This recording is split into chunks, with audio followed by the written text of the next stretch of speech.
आपने पढ़ ही लिया होगा। 1 mole of an ideal gas at standard temperature and pressure occupies 22.4 litre molar volume.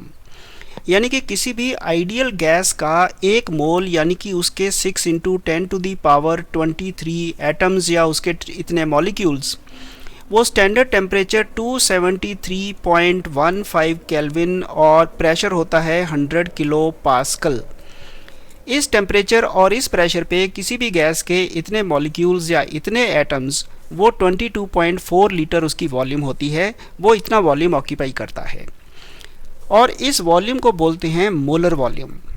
अब what is the ratio of molar volume to the atomic volume of a mole of hydrogen. अगर hydrogen gas का 1 मोल हमने इसी तरह इस volume में डाल रखा है 22.4 लीटर, ये आपका लेटर से बॉक्स है, 22.4 लीटर्स का ये बॉक्स है, इसमें आपने 6 इंटू 10⁻23 मॉलिक्यूल हाइड्रोजन के डाल रखे हैं और इतने टेम्परेचर और इतने प्रेशर पे उनको बांध रखा है। वो कह रहा है what is the ratio of molar volume, यानी कि 22.4 लीटर का रेशो किसके साथ, atomic volume of a mole of hydrogen. जो हाइड्रोजन के मॉलिक्यूल्स हैं वो इस बॉक्स में जो हैं, we can say that they are in the form of rigid spheres, वो सभी फैले हुए हैं।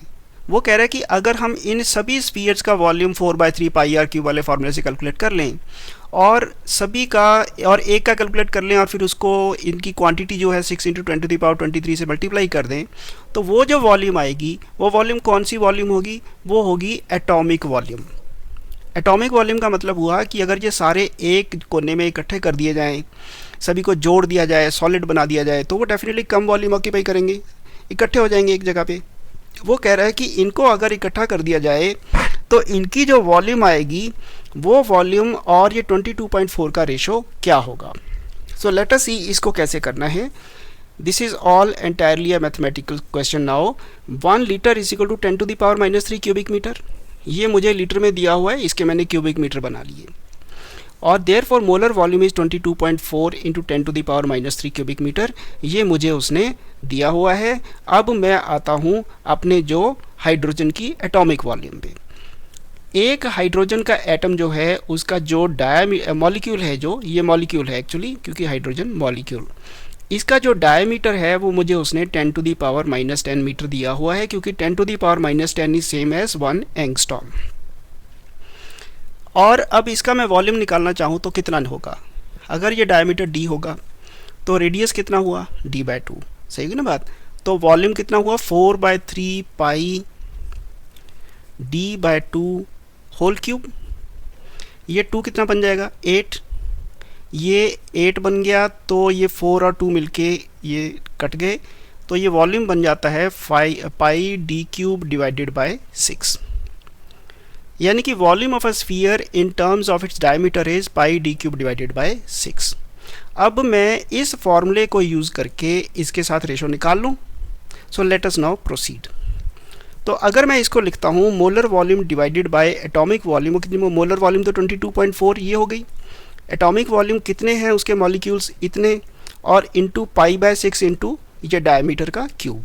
इसकी एडजस्टमेंट कर लें, मुझे अप्रॉक्सीमेशन ही करना है क्योंकि ये एस्टिमेट ही हमने करना है, तो we don't have to be very accurate also.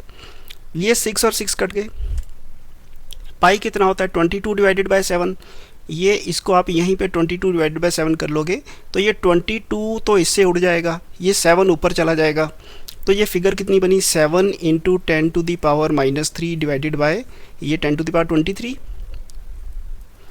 और यहाँ 10⁻30। क्या बनी ये, करो भाई कैलकुलेट। ये -7 ऊपर जाके +7 हो गई पावर, और ये 7 इंटू 10⁻4 ये रेशो आती है।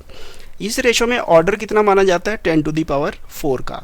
सो बेसिकली इस केस में जो ऑर्डर है वो 10⁻4, ये है इसका आंसर। यानी कि अगर आपने बॉक्स में हाइड्रोजन गैस भर रखी है तो सिर्फ मॉलिक्यूल्स की गैस का सवाल है, वो 10⁻4 टाइम्स कम होती है, इससे 10,000 गुना ज़्यादा स्पेस वो ऑक्यूपाई करता है।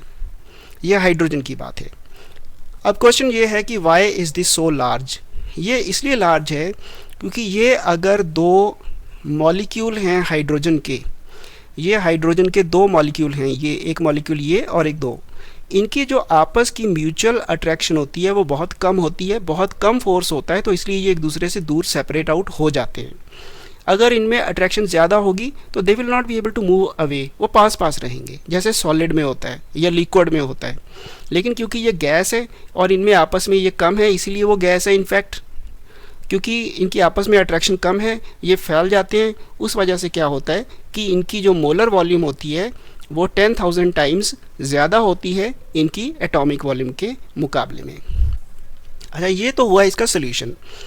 मैं अक्सर ये कहता हूँ कि फ़िज़िक्स में सॉल्यूशन से ज़्यादा उसकी अजम्पशंस इंपॉर्टेंट होती हैं। ये आपको हमेशा ही लिखनी पड़ेंगी कि एज्यूम क्या करते हो आप। तो इस वाले केस में भी आपको ये अजम्पशंस की लिस्ट देनी ही पड़ेगी, अदरवाइज़ मार्क्स कट जाते हैं। So let me show you how. उसने पहली स्टेटमेंट दी है 1 mole of an ideal gas at STP occupies 22.4 litre. देखिए क्वेश्चन में वो कह रहा है आइडियल गैस, लेकिन पूछ रहा है आपको हाइड्रोजन के बारे में। तो पहली अजम्पशन ये होगी कि हाइड्रोजन इज़ आइडियल। देखो ये सीधी सादी साफ अजम्पशन है जो आपको देनी होगी। हाइड्रोजन वैसे आइडियल होती नहीं है, ये मानी है तो ही आप इसको 22.4 की फिगर यूज़ कर पाए हो। एक दूसरी अजम्पशन जो इस केस में आपने नोटिस करी होगी कि उसने मुझे दिया है मॉलिक्यूल। मॉलिक्यूल होता है इस टाइप से डंबल शेप में। इस मॉलिक्यूल को सारे को हमने स्फीयर मान लिया है जिसका डायमीटर कितना था 10⁻⁻10। तो दूसरी अजम्पशन ये है कि hydrogen molecules have been treated as rigid spheres of diameter 10⁻⁻10 metres. ये हैं, ये आपको लिखनी चाहिए। और डिस्क्रिप्शन में चले जाओ, वहाँ पे मेरी ब्लॉग का लिंक है, क्लिक करना उसको। वहाँ पे ये क्वेश्चन का सोल्यूशन आपको थोड़ा सा लेंथी स्टेप्स में मिल जाएगा। यहाँ मुझे एक्सप्लेनेशन के लिए थोड़ा छोटा करना पड़ता है, तो वहाँ पे इसके पूरा सोल्यूशन भी है और अजम्पशंस की लिस्ट भी है कि इंग्लिश में आपको उसको कैसे लिखना है। Thank you.